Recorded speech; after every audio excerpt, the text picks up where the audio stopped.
All right, so the Boogeyman, which I know there was an early, 2005, 2004, 6, somewhere. Yeah, those movies, which I have the first, or not the first, I have the second one, which is decent. The twist ending of that is just odd, but I like the second film. The first film is there. It tries to be more of a psychological film more than a actual monster movie. It seemed, but then by the end, it's actually a monster. Which, whatever. The third one, I don't even think I saw most of it. This one is actually legit Stephen King. Well, as close to Stephen King, really just his name associated with it. I don't even know if this is really based off of. It says it's based off a short story by him, but I don't know how accurate this depiction of the boogeyman is from the story. Uh, Pretty much it's directed by Rob Savage. I want to see what he's done. Oh, he did The Host. He did Dash Cam. Okay, so he's done Host, which that COVID unfriended wannabe lost footage film. That was fine.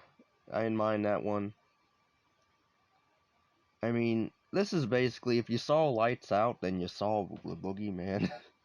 Basically, because it deals with the same rules as that movie, basically, where the monster has to stay in the darkness for it to get you, or you know. I don't know really how to. They don't really explain how to beat it, really, because they just go off on if it's afraid of light, we can kill it, or simply blew it up with dynamite or whatever. But yes, directed by Rob Savage. Uh, the gross, the box office is 82.3 million. It gets a IMDb of 6 out of 10. Rotten Tomatoes 61%. It's not really. It's a PG-13 film, so you're not getting, you know, really any goods with the gore. 'Cause there's no gore really in this. If anything, you only get a small little blood splat. That's it. Although you do see, I believe, one of the characters in this gets ripped apart, but you can't really see it because it's like in the dark, so because it's not lit. So I, what I could tell, she was ripped apart, ripped in half, which is cool for a PG-13 film. Just wish there was blood to go with it, but but pretty much the film it goes with a high school student, Sadie Harper, and her younger sister Sawyer, still uh still trying to get over, well, not get over, but still trying to process the whole recent death of their mother. Her dad's not doing so much either. He's I believe a therapist or a psychologist. He's a therapist who's dealing with his own intense pain. Uh, Desperate to pretty much when a desperate patient unexpectedly shows up at their house for help, he leaves behind a terrifying supernatural entity that preys on families and feeds on the suffering of its victims.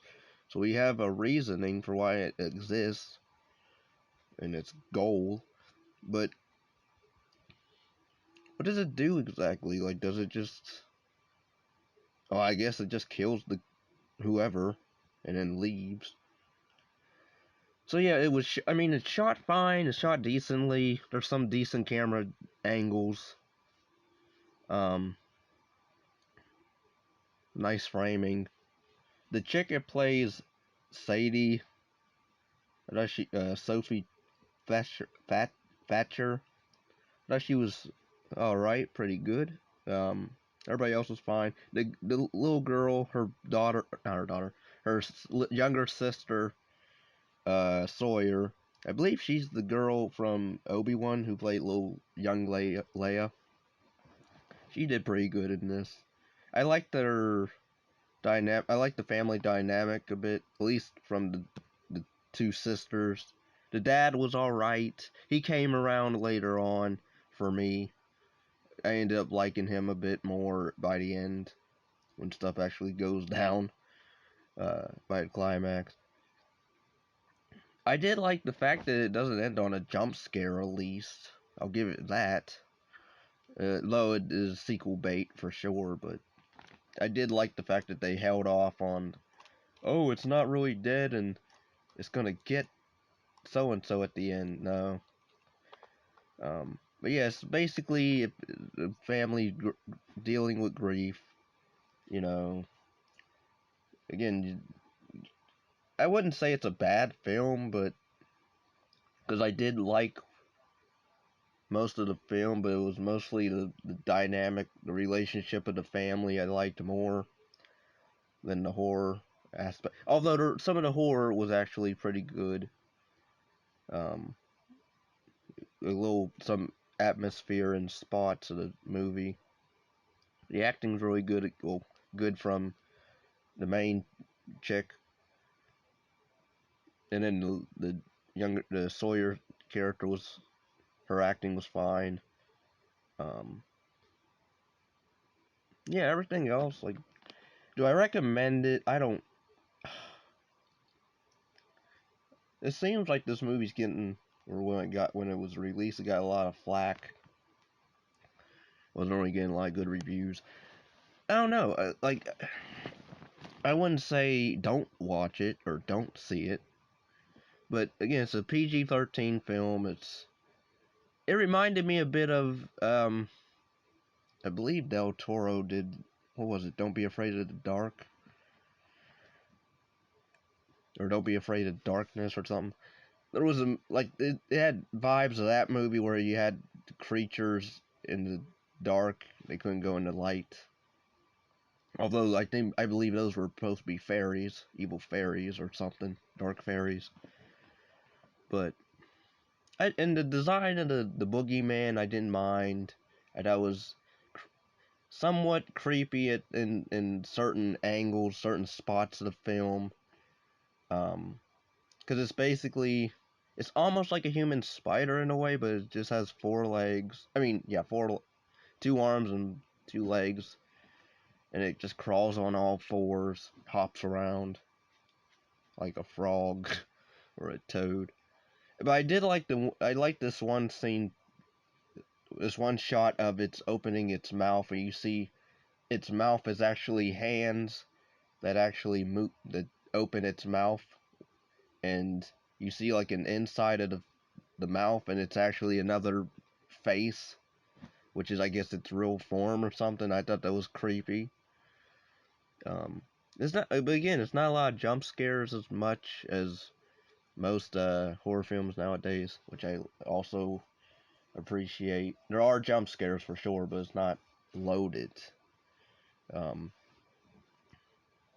but yeah, I do kind of recommend, if you're not in the super hardcore horror, I would say give this a watch. It's decent. It's not really a time. It's not a time waster. I was all right with it. I was pleased with it. Um, yeah, it's not really not too bad.